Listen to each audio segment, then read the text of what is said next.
what is the best way to lose weight? What is the best way to exercise? Well, this is what I need to do. This is the best way. And the fact is, there is no one best way. There is only the best way for you. And so what I try to do in Better Than Before is say, these are 21 strategies that these are every strategy that a person can use to make or break her habit. 21 is a lot, and that's good, because some of these are going to work for you, Jessica. Some of these are going to work for me, Gretchen. Some won't. Some are available to us at some times, but not at other times. But the first question is like, well, what kind of person are you? Because the kind of thing that would work for one person is not necessarily going to work for someone else. So you really have to begin by saying to yourself, what kind of person am I? And when have I succeeded in the past? And just to use the example of food, because that is a very common one that we're talking about. So one of the strategies is called the strategy of abstaining. For some people, like me, I'm an abstainer. It works very well to do. We're kind of all or nothing people. We can have none, and that's not hard for us. But once we start, we go all the way. I can have no cookies. I can have 11 cookies. I can't have one cookie. I can't have half a dish of ice cream because I have such a sweet tooth. But I can have none. But moderators are people who need to have a little bit, or they want to have something sometimes. So they're the people that have the bar of fine chocolate in their drawer, and every day or two they have one square of fine chocolate, and they're like, well, that's all I need. And that's what works for them. And the same thing with like technology. My sister had to give up. She talks about it on the Happier podcast. She had to go cold turkey with Candy Crush.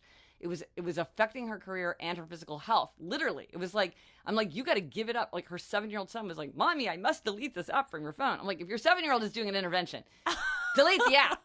You can't play a little bit, so try playing none. And that comes up a lot. And so, but for some people, it's easier to have none. But the thing is, people always say, well, it's better to be moderate. And people say this to me all the time. It's not healthy to be so rigid. You're going to like binge if you don't allow yourself to cheat. You should have a cheat day, follow the 80-20 rule. And I'm like, no, for me, it's easier to have none. I like to have none. That is easy. Then I don't have to make decisions, and I'm not tempted by things because I'm like, well, am I going to eat this cookie? No, because I don't eat sugar. You just don't.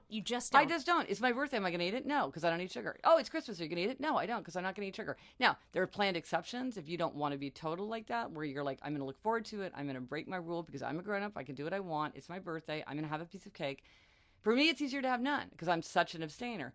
But I have a good friend who's a moderator, and she tried to quit sugar, and it really messed with her head. It wasn't good for her.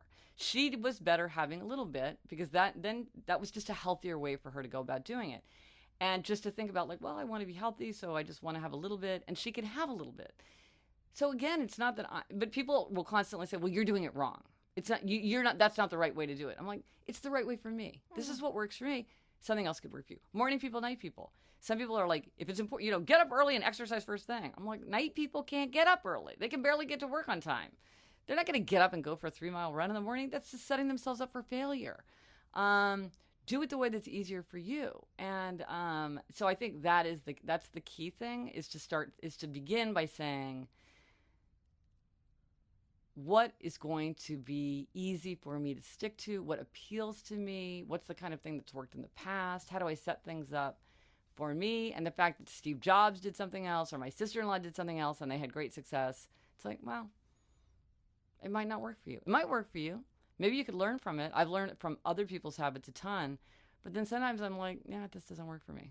That doesn't work for me. Yeah.